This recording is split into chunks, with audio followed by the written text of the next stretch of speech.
Ons groet u in die wonderlike naam van die Here Jesus, bly vir elkeen wat hier is, ook vir u wat inskakel. Mag jy vermoor net ervaar. Hierdie spesiale geleentheid is daar ook 'n spesiale woord. 'n Woord wat die Here vir jou en ook vir my het. In besonder hy woord vir my eers, want hy moet eers met my praat voor hy met u kan praat. En daarom is dit 'n woord ook vir my spesifiek.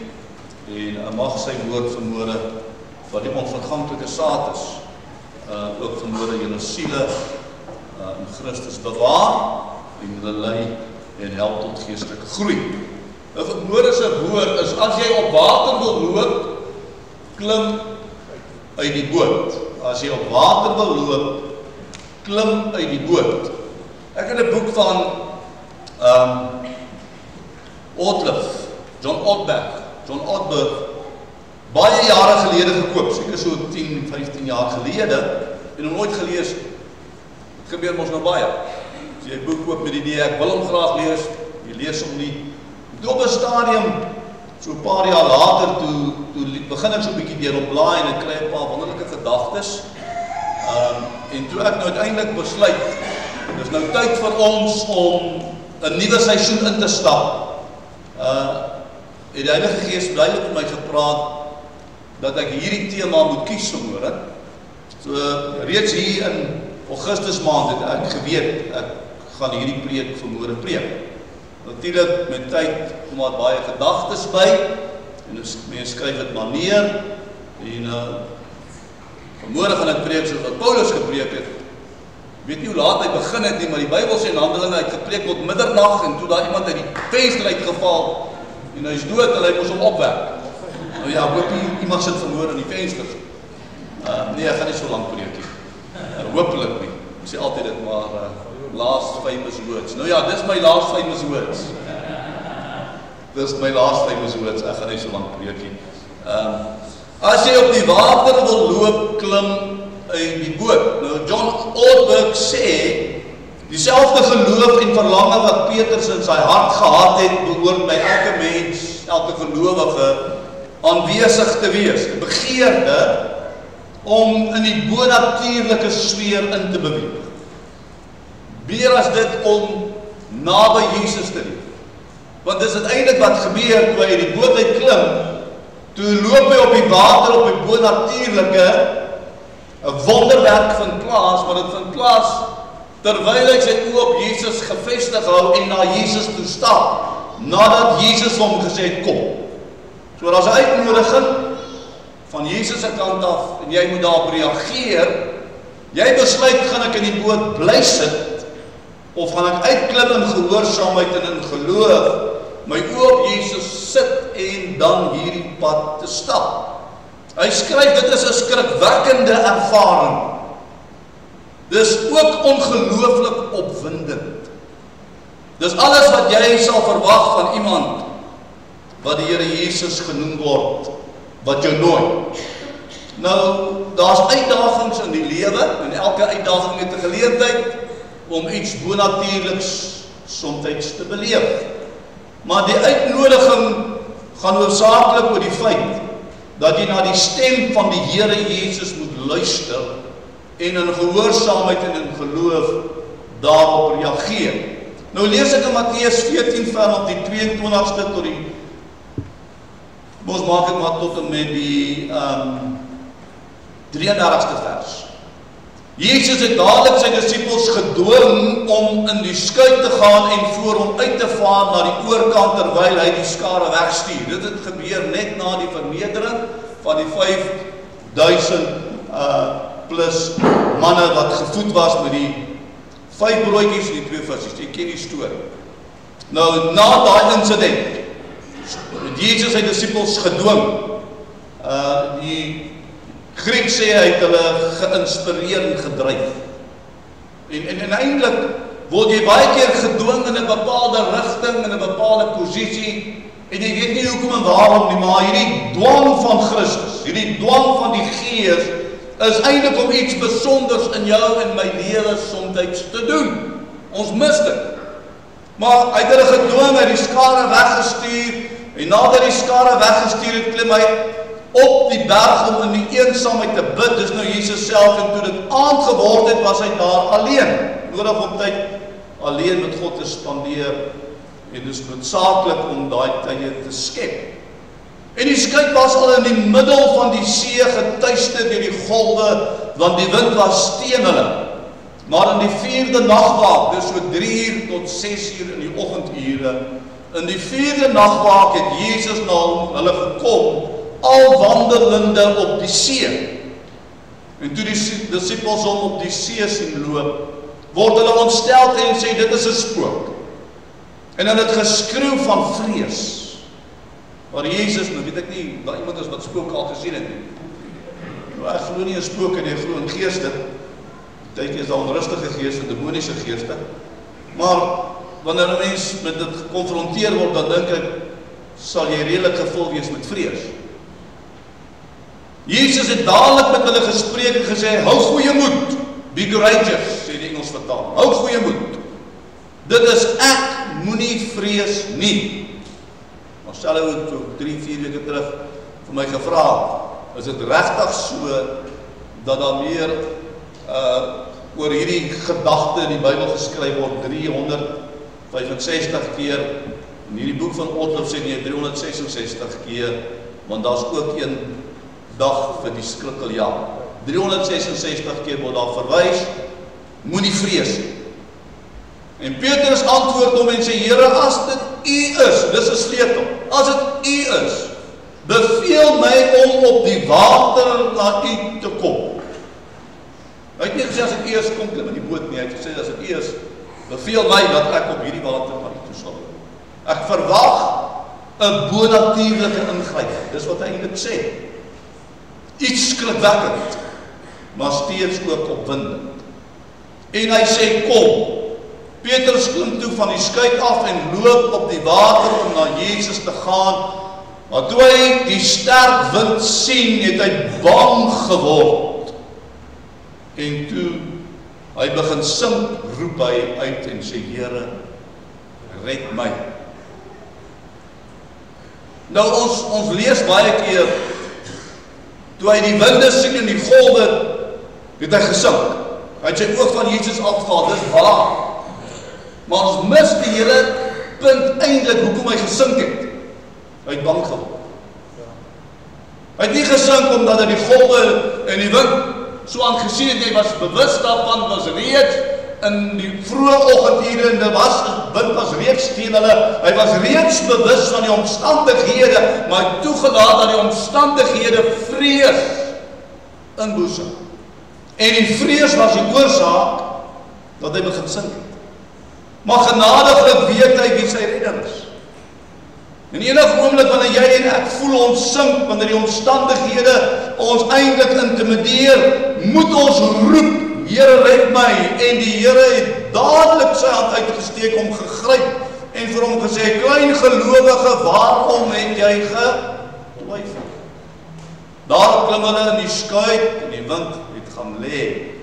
Toe kom die wat in die skuit was en val voor hom neer en sê, waarlik, U is die Seun van God. Nou is 'n paar goed wat gebeur en ek kan sekerlik grapende wys gesê, ek kan vandag preek seker tot middernag, want dis genoeg inligting wat ek met u kan deel. Maar is 'n paar goed wat gebeur, daar's 'n paar gedagtelyne in hierdie storie. Die een is Jesus dwing hulle, die ander een is die skuit waarin hulle is eintlik 'n veilige hawe, dis 'n gemaksone, dis 'n omgewing waar hulle self bevind, wat te midde van 'n storm uiteindelik nog steeds hulle bestemming kan bereik. Nou, dit is so dat party skepe en party bote jou dalk nie by jou bestemming sal bring nie, afhangend hoe lendeland dit is. Afhangend of daar gat of 2 in die bodem is, sal jy nooit jou bestemming bereik nie. Maar die skuit is eintlik 'n veiligheidsmaatreël, 'n gemaksone om uiteindelik deur die storm by die ander kant uit te kom.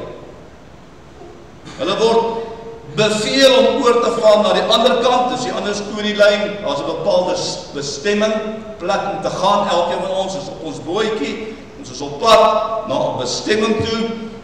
Jesus het die skare weggestuur, en hy het eensaamheid gaan bid, anderwoorde hy het prioriteite weggekry, nou bedien, hy het gevoed, En nou is dit tyd om met die Vader gemeenskap te hê, prioriteite. Stephen Covey het in sy boek 7 Habits of Effective People gesê, maak onderskeid tussen urgent matters and important matters. Ons word baie keer gedryf deur die dringende goed, die urgent matters. En eintlik moet ons gedryf word deur die important matters. Wat belangrik is in jou lewe moet prioriteit geniet, nie wat dringend is nie. So jou belangrike goed eers te stel soos 'n verhouding met Christus. Dan sê hy in Matteus 6:33, soek eers die koninkryk van God en sy geregtigheid en al die ander goed gaan vir jou bygevoeg word. Die belangrike ding is om die koninkryk eers te soek. Dan sal die dringende goed al hoe minder belangrik word. Witwas teen hulle is in die middel van die see, hulle is getuig teen die golwe. Jesus kom in die 4de nagwak tussen 3 en 4, hy wandel op die see, hulle sien 'n spook en baie keer wanneer vrees ons beespak, dan sien ons spooke. En die storie oor die spook vermoere het te doen om goed te sien wat nie eintlik daar bestaan nie. Dink vir 'n oomblik 'n bietjie oor jou eie lewe. Daar is soms situasies is wat vrees inboesem, wat jou bang maak. En eintlik in hierdie toestand van bangheid en vrees sien jy spooke. Jy sien die moeilikheid. En eintlik is die moeilikheid nog nie daar. Jy word gedryf deur vrees. En hierdie storie wil dit vertel. Dat jy en ek vermoere moet weet, al is ons in die middel van 'n storm, ons het die veiligheid van die boot, en meer ons kan ons op die leidsman Jesus Christus rug, en hy sê wat ons gedwing het, gelei het, gebring het, na waartoe ons eintlik op pad is. En die feit dat hy ons gelei het en gedwing het, om na 'n bepaalde bestemming te gaan, wat ook al gebeur langs die pad, is eintlik irrelevant. Wat relevant is, hy's met my. En hy sal my help om uiteindelik my bestemming te bereik. Hulle het natuurlik geskreeu van die vrees. Jesus sê, hou goeie moed, dit is ek. Ek wil jy moet vermoere weet. Ons het meermale nodig om te weet dat Jesus met ons is. Hy is Immanuel, God met ons.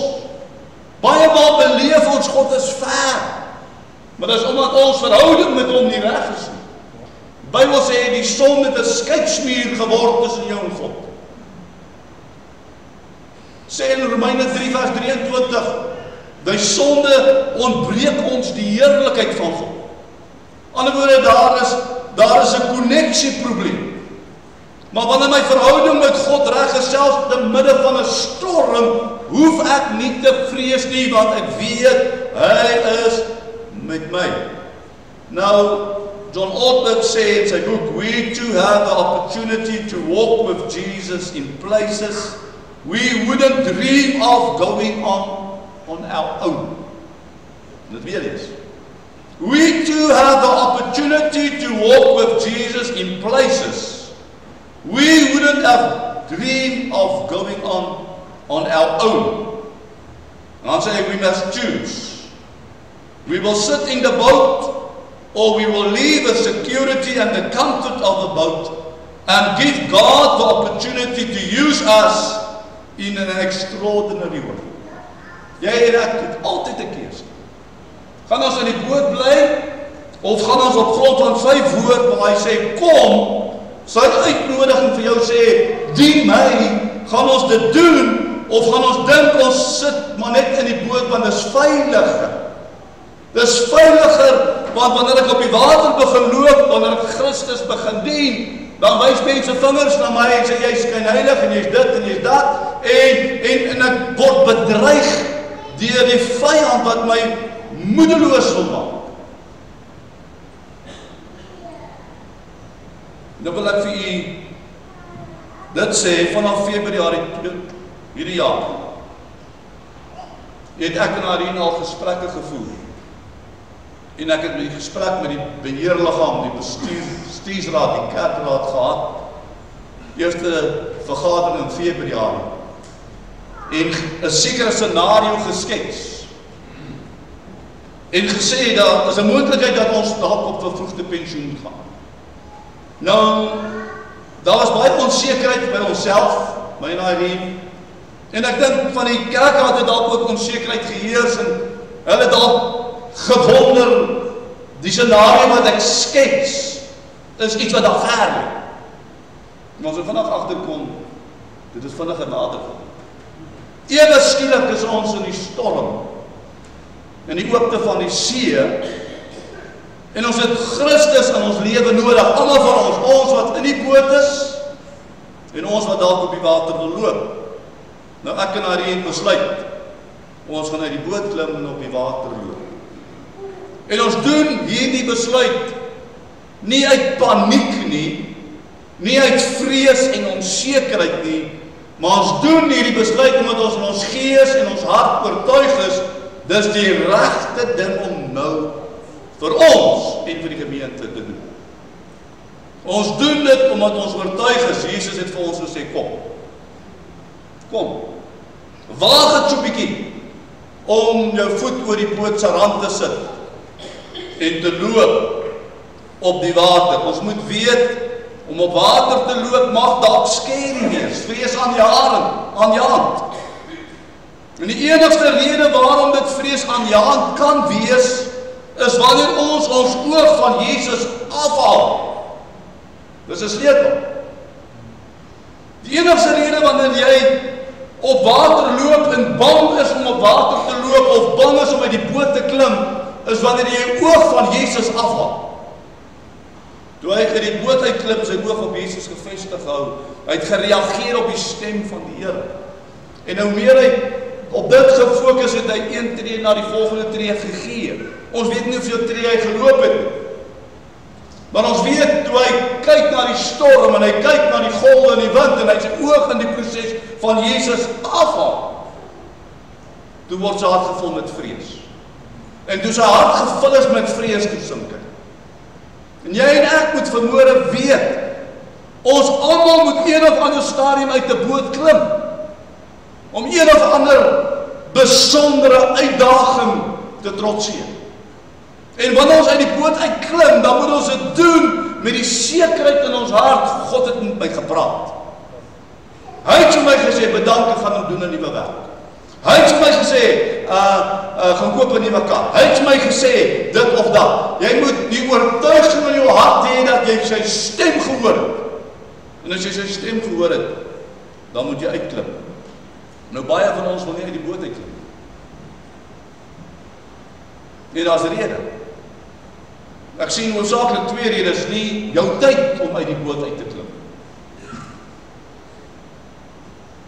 Die ander rede is, jy is te bang om uit die boot uit te klim. Jy sien, alles het te doen met God se tydsberekening. Ek glo dit met my hele hart. God het 'n tyd vir almal van ons. Daar's 'n goeie tyd, 'n slegte tyd en 'n regte tyd. Nou die veiligheid van die boot is dalk nie so veilig soos jy dink nie. Ek het so 'n klompie maande terug, dalk so 2-3 jaar terug, het ek 'n preek gepreek oor Noag en sy ark. Vir myself het ek dit in hakkies gesit, die grappie preek. Maar daar's 'n grappie aan verbonde. Nou Jan van daai preek onthou lyk dit my, want hy skud sy kop en hy smile. Maar die grappie in die preek het gegaan oor, terwyl die watervloed neersak en die ark begin styg, toe hoor Noag geklop aan die deur. Nou onthou julle dit. Daai klop gemaak. En hy wonder by homself, wie kan nou daar aan die deur klop, want meeste van die mense en die diere moet al teen hierdie tyd verdrink het. Die water is al te hoog, en hy loer by die venster, en daar sien hy 'n houtkappertjie. En hy klop. Maar hy is nie besig om te klop, hy is besig om 'n gat te maak. 'n Gat in die ark en laat sink het. Baie keer in ons eie lewe dink ons is veilig. En dan is houtkappertjies. Daar's goed wat gate maak in ons geestelike lewe, in ons geloofslewe, in ons verhouding met God. En as ons nie toelaat, As ons toelaat dat die houtkappertjie aan mekaar gaatjies maak, dan gaan jy nou ervaar jou lewe sink. Nou, dis nie enige persoon wat op water kan loop nie. Dis iemand met besondere eienskappe. Ek gaan vir jou so 6 noem. Dis 'n persoon wat nie geïntimideer word deur negatiewe omstandighede. As jy negatiewe omstandighede, hoe sleg ook al in jou lewe, die hoof kan bied, daaroor kan kom, dan is jy besig om water te doen. Dis iemand wat nie lang gelê word deur vrees nie, maar hulle die vermoë om vrees te oorkom. Vrees is altyd daar. Dit gaan oor bestuur van die vrees. Almal van ons ervaar vrees en angs op een of ander manier. Daar's baie keer ten goeie, want jy vrees om oor 'n afgrond te kyk, want jou liggaam sê swaartekrag gaan jou aftrek. Jy vrees, of jy leer jou kind om 'n warm plaat op die stoof te vrees. Moenie die ketel wat kook aftrek. So vrese kan jou beskerm. Maar vrees wat jou verhinder om te groei en te volg, is die vrees waarvoor jy moet bang wees. So iemand wat op water loop, is iemand wat die vermoë het om daardie ongesonde vrees te oorwin. Om by water te loop is iemand wat God se stem herken. Sien, dit was die sleutel ook van waarom Petrus uit die water uitgeklim het. Hy die stem van Jesus herken as dit U is. Sê vir my om uit die boot te klim op die water na U toe te loop. En Jesus sê, kom, dis sy stem. Ek sien hom dalk nog as 'n spook, ek sien hom nog dalk as 'n bedreiging in my omstandighede, want vrees is besig om my te oorweldig, maar toe ek sy stem hoor, hy sê, kom! Daar gaan die vrees. En maak plek vir geloof. En maak plek vir gehoorsaamheid. Om uit die boot te klim. So iemand wat op water loop, is iemand wat die stem van God herken. 4. Om op water te loop, is meer as net 'n impulsiewe handeling. Ons weet Petrus was impulsief van geaardheid, hy het sommer mal gesoor afgekap toe dit nodig was. Hy het impulsiewe goed gedoen, maar hierdie was meer as net 'n impulsiewe handeling. Dit was gedoen in gehoorsaamheid nadat hy sommetjies gemaak.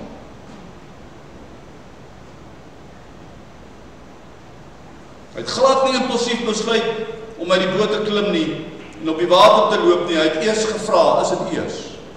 Hy het eers die stem herken en toe tot die gevolgtrekking gekom, ek kan hierdie stem vertrou en ek kan uit die boot uitklim en ek wil graag nader aan Jesus kom. Dink nou daar. Die ander 11 is nog in die boot. Jesus was naby, maar toe Petrus uitklim, was hy nog nader as hulle. Mense wat op water loop is mense wat graag baie naby aan Jesus wil kom. Mense wat op water loop weet hoe om 'n krisisbestuur toe te pas. Petrus oorweldig deur die omstandighede het geweet wanneer hy die naam van Jesus aanroep sal redding en uitkoms kom. So terwyl hy op die water loop en hy weet toelaat dat vrees in sy binneste kom en hy begin sink, toe weet hy nou het ek 'n krisis. En in sy krisisuur, sy krisismoment, roep hy, Here red! Iemand wat op water loop weet, as daar krisis is, Jesus is die antwoord. Waterlopers is mense wat nie geïntimideer word deur vrees en gevaar ensovoorts nie. Hulle neem kennis van die risiko's, maar ten spyte daarvan tree hulle op ooreenkomstig hulle oortuiginge, hulle geloof en hulle gehoorsaamheid aan God se stem, wat hulle dan sekere bevele gehoorsaam. 6. Waterlopers is bereid om die veiligheid en die gemak van 'n boot te verlaat. Mense wat op water loop of beweeg, gewoonlik in 'n dimensie van die onmoontlike. Hulle maak nie sommetjies. Dit is nie net impulsief nou spring ek. Daar's iets wat gebeur. In hulle siege, daar's iets wat gebeur in hulle hart. Hulle begin die risiko's bepaal, hulle begin sien wat die uitdaging is, en dan sê hulle vir hulle self, hierdie uitdaging is die moeite werd, want ek gaan iets besonders beleef. Ek gaan uit die boot uitklim en ek gaan iets beleef wat ander nog nooit sal beleef het. Nou, as jy op die water wil loop, klim uit die boot. Uit die boot klim beteken, jy moet 'n begeerte hê om naby Jesus te kom. 2, jy moet glo dit is Jesus wat jou beveel om na hom toe te kom. 3, jy moet in gehoorsaamheid uit die boot klim en begin loop in die geloof.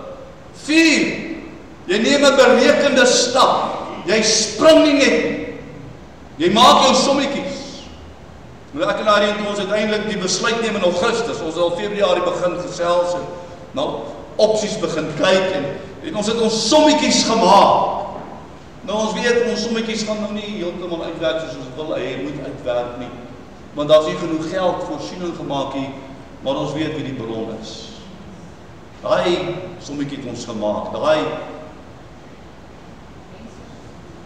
sê weer die menslike sommetjies, ja. Menslik gesproke gaan ons dit nie maak nie. Menslik gesproke gaan Petrus in die water neersak soos 'n klip. Menslik gesproke. Maar op grond van die oortuiging in sy hart, die vrede in sy hart, die geloof op daai oomblik om uit die boot te klim en na Jesus te loop en te reageer op sy woord wat sê kom, op grond daarvan het hy op water geloop. En jy en ek maak ook sommetjies en dan maak ons die besluit, gaan ons soos die ander 11 in die boot bly? Of gaan ons uitklim? As Jesus sê, ons moet kom. Nou ek het nou net dit gesê, daar sekere mense wat uit die boot moet klim, en daar sekere mense wat in die boot moet bly. En die rede daarvoor is, hulle wat uit die boot uit moet klim, moet die stem van God eers hoor. Nou as jy dit hoor en jy wil nie reageer nie, in die aardse bly jy nou maar in die boot. Jy moes uitgeklim. Maar dan is daar ander wat in die boot moes bly, wat nog nie God se stem gehoor het en sê kom nie, nou besluit jy maar, as die Here vir Petrus roep, wil hy vir my op ons op die water loop, nou klim ek ook uit. En jy kry sulke mense, wat op grond van ander mense se geestelike ervarings, hulle geestelike lewe wil hê. Dan is daar iets soos God se tydsberekening, so waarmee ek nou besig is. God het 'n tydsberekening vir elkeen van ons. Hoor wat sê Jesaja 60 vers 22. Jesaja 60 vers 22 sê die volgende: Ek die Here sal dit op die regte tyd gou laat kom. Die regte tyd. Galasiërs 4 vers 4 en 5. Maar toe die volheid van die tyd gekom het God sy seun uitgestuur, gebore uit 'n vrou, gebore onder die wet, om die wet, die wat onder die wet is, los te koop, sodat hulle ons die aanneming tot kinders van God kan ontvang. Die regte tyd, die volheid van die tyd. Daar's 'n regte tyd. Daar's 'n regte tyd om in die boot te bly en daar's 'n regte tyd om in die boot uit te klim. Jy moet dit self onderskei in jou verhouding met God. Nou gaan ek vir julle iets met die deel om vir jou te bewys my stelling. Dink jy daar's ander in die gemeente wat hierdie inligting het nie? Dit is baie privaat en baie persoonlik. Maar daar was 'n tyd waar ons in die gemeente finansiëel swaar getrek het. En ek het sover as die 16de Mei 2011 met 'n geestelike leier in ons kerk, in ons streek gaan gesels, afspraak gemaak en sê asseblief help my. Ons sukkel. Nou ek het met hom 'n afspraak gemaak en om gaan sien, maar toe ek daar kom, is daar nou 4-5 ander ouens wat voor my om sien en ek het 'n tyd met hom gemaak. En ek kry die indruk, maar jy's nie so belangrik, die ander wat sommer net sporadies aangekom het, het hy eers aandag gegee en toe uiteindelik by inlaat en seker so 15-20 met 'n gesprek met hom en sê asseblief gee my raad, ek sukkel finansiëel, wat moet ek doen? Dit is ek gape gegee, 6 keer, ek het hulle vertel. En die indruk wat ek by hom gekry het, ag, jou probleem is jou probleem. En toe begin ek met die Here worstel. Ek het groot profiel manne in die kerk gaan soek. My CV laat hardloop, die kerk laat weet dit nie, die gemeente weet dit nie. My CV het gehardloop, want ek moes uit hierdie boot uitklim. Dis eintlik nou wat ek vir jou vertel. Ek moes uit hierdie boot klim, want hierdie boot gaan sink. Hierdie storm gaan my oorweldig. Ek moet iets doen om te oorleef. Die gemeente gaan my nie meer langer kan bekostig nie. Dit was hier in Mei 2011. September 2011 het ek weer met iemand in gesprek gehad. Iemand van die direksielede. Maart 2012 het ek weer gesprek gehad met die direksielede. Asseblief, ek voel daar's 'n storm aan die broei. In Julie 2012 het ek in Isak Burger se kantoor gesit en Annie was saam met my. En vir homself asseblief, dokter, as daar 'n gemeente is wat 'n medeleraar soek, steek my hand op. En sy woorde was, hy kan nie beroepe organiseer nie, maar hy sal my naam noem wanneer dit nodig is. Dis 2012.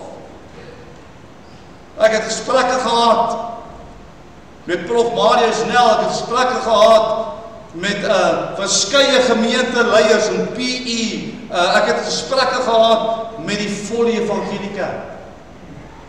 Ek is uiteindelik genooi om die AGS te bedank en na die volle evangelie kerk te pastoor te word. Dit was 2015.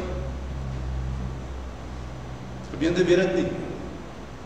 Maar ek het geworstel, ek moet uit die boot uitklim. Hierdie boot gaan sink. Hierdie gemeente gaan my nie kan meer dra nie. Ek is besig om die gemeente al in die moeiliker situasie in te dompel. Uiteindelik het ek aansoek gedoen by Mosaïek gemeente en by Andries Enslin en ek kan vir die name noem, na seker 15 aansoeke wat ek oral ingestuur met die hoop om uit die boot te klim. En die hoogtepunt van hierdie soek na ander uitkomste. Toe ek by die volle evangelie kerk, ek en Irene hulle uitvoerende raad ontmoet en hulle het my sê daar's 4 gemeentes beskikbaar. Maar hulle kan dit nie waarborg nie.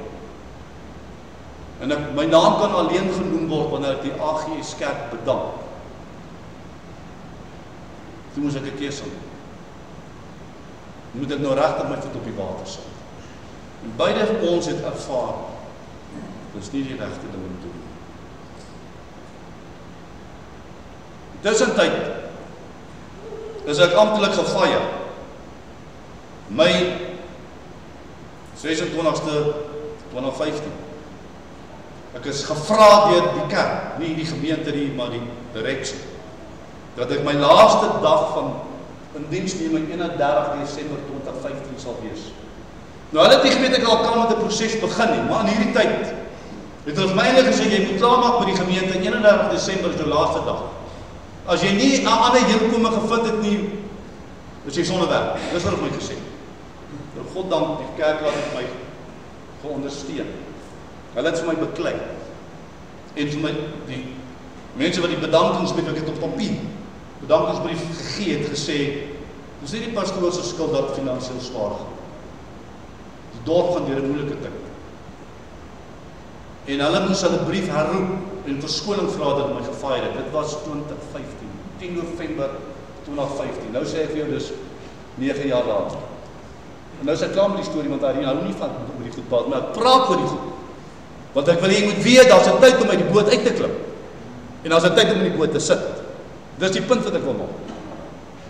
En jy en ek moet ervaar, praat God met my om uit die boot uit te klim, of sê vir jou nee, sit in die boot, ek gaan jou aan die ander kant uit. Sit in jou gemak so en in jou veiligheid. Want uiteindelik gaan jy kom by die plek waar ek jou wil hê. En nou is ons vanmôre by die plek. 9 jaar later, nou ons sê nee, ons ervaar, ons moet nou uit die boot uitklim. Dis nou die regte tyd. 2015 was nie die regte tyd nie. 2011 het ek al begin met die proses, 4 jaar geworstel. Moet ek uit die boot uitklim? Ek soek geleenthede om uit die boot uit te klim, maar dit was nie die regte tyd. Dit is nie God se tydsberekening. God het 'n tydsberekening vir elkeen van u en vir my, en ons moet volgens daai tydsberekening ons ore spits en sy stem hoor. Hoor wat sê in Josua 1 vers 9, net ek jou nie beveel nie, wees sterk en volmoed, wees nie bevrees of verskrik nie, want die Here jou God is met jou, oral waar jy heen gaan. Ek sluit af my bekende gewilde woorde deur vir julle 'n storie te lees of te vertel wat John Ortberg in sy boek skryf oor die gelykenis van moed. Die gelykenis van moed. Hy skryf eers dit. Ek dink God sê so dikwels moenie bang wees nie, omdat vrees die heel grootste rede is waarom mense in die versoeking kom om nie te doen wat God wil hê hulle moet doen nie. Vrees is die heel grootste rede waarom mense nie uit die boot klim nie. Ons het die bevel dus gereeld nodig en dan sê hy 366 keer word dit gesê, ook een vir die skrikkeljaan. Die gelykenis van moed. 'n 2-jarige meisie staan langs die swembad. Spring, skree die pa met oop arms. Moenie bang wees nie, jy kan my vertrou. Jy sal niks oorkom nie, spring. Nou ons ken daai speelietjie al te goed. Om vir kleutertjies wat buitekant staan van die swembad en die pa en die oupa wat binnekant is, sê spring, oupa gaan jou vang, spring, oupa gaan jou vang. Nou vertel hy die storie dat hierdie 2-jarige dogtertjie moet nou sommetjies maak. Moet nou 'n berekening maak, gaan ek my pa vertrou. Dis die eerste ding. Terwyl hierdie kind na die pa kyk en sy uitnodiging hoor, sê die kleintjie vir haarself, maar ek kan nie swem nie. Wat as papa my nie raak vang nie? Wat as die water te koud is? Daar's baie goed wat in die gemoed rondvlieg. Net so maak jy net met God. God nooi ons na sekere goedes in ons lewe en dan redeneer ons met onsself en ons redeneer met God. Papa's in die water, hy's groter en hy's sterker as sy. Tot dusver die laaste 2 jaar van haar lewe het sy geleer in sy stem te vertrou. Daar word 'n stryd tussen vrees en vertrou. Dis wat nou gebeur. Vertroue sê spring. Vrees sê nee, moenie. Uiteindelik, ongeag wat die meisie besluit, sal daar gevolge wees. En hoor nou hier. Ongeag wat jy in jou lewe besluit, die uitnodiging wat God na jou kant toe rig om iets te doen wat vir ander dwaas mag lyk, daar gaan gevolge wees. As sy spring, sal sy effens meer vertroue hê in haar pa se vermoë om haar te vang. Hy het dit al in die verlede gedoen, hy gaan dit weer doen. En hy sal in die toekoms dit weer doen. Sy sal volgende keer geredeliker, makliker spring. Want sy het nou daai ys gebreek. Sy het nou die eerste stap geneem. Sy het uit die boot geklim. Sy het op die water begin loop, né? Die water sal minder intimidasie hê vir haar. Op plaas sal sy haarself as iemand beskou wat nie deur vrees teruggehou word nie. Maar wil ek vir u sê, hierdie jaar in al die gemeentes, in ons beroepe gekry het en beroepe aanvaar het, was daar maar 'n element van vrees. Element van onsekerheid. Nou omdat jy stem gehoor het en jy jou gees ervaar het, is die regte ding om te doen, het jy geleer om God te vertrou. Elke beroep was God getrou. As hy daarteen besluit om nie te spring nie, is daar ook gevolge. Sy sal nie kan vasstel of sy haar pa ooit sal kan vertrou.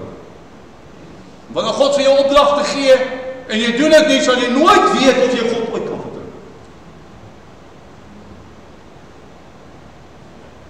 Volgende keer sal sy effens meer geneig wees om nie te wil spring. Sy hou haarself terug. Sy sal haarself beskou as iemand wat uitdagings nie dapper kan aanvaar nie. En jy en ek word in hierdie gelykenis van moed ook uitgebeeld. Wanneer God sê kom, spring, sal jy spring. Sal jy nie geloof, na jy jou sommetjies gemaak het, en ek dink, dit is belangrik in enige scenario, om jou sommetjies te maak. Moenie 'n panieksprong maak nie. Moenie 'n sprong maak wat impulsief is nie. Maar maak 'n sprong wanneer jou hart oortuig is, ek het sy stem gehoor.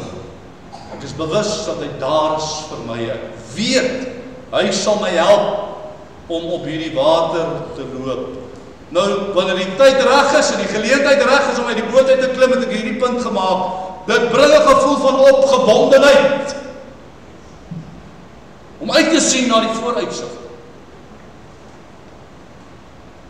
Hierdie woord is vir my na die, ons sien uit vir wat voor lê. Maar jy kan met hierdie afskeidsboodskap vanmôre ook hoor. God roep jou in jou bepaalde scenario, in jou bepaalde lewe, op bepaalde aspekte, en hy vra vir jou, vertrou jy my? Hoor jy my stem en sal jy gewillig wees om te doen wat ek vir jou vra om te doen? Hierdie afskeidsboodskap vra God vir jou en vir my om 'n pad te stap met hom. Petrus het op die water geloop. Maar reg deur die Bybel lees jy van manne en selfs vroue wat 'n pad met God gestap het. Ek dink aan Abraham wat die pad moes stap na die berg Moria om sy seun Isak te offer. Om te bewys dat God meer belangriker is as sy Isak. Vra ek vir jou, as jy buite op die pad te stap, die berg op, en jou Isakke, jou belangrike dinge in die lewe ondergeskik te maak aan God. Die pad wat Josef gestap het, was 'n pad van verwerping deur sy broers, uiteindelik in 'n put gegooi, uiteindelik vals beskuldig in 'n tronk beland, maar die pad gestap want hy het geweet, God is met hom. Hy maak dan die verklaring in Genesis 50 vers 20, jy kan gaan lees, julle het dit in kwade bedoel, maar God het dit in goeie bedoel. Hy sê dit vir sy broers, julle het dit in kwade bedoel, julle het my eintlik verwerp en my in 'n put gegooi en vir my pa gesê ek is dood, julle het my afgeskryf, maar in hierdie hele pad wat ek gestap het, het God iets in gedagte gehad. Hy wil my bring by 'n plek waar tweede in beheer van Egipte is in deestydse wêreld. Om 'n ganse wêreld vir hongersnood. Hy sien die groter prentjie. Moses het 'n pad met God gestap deur die woestyn.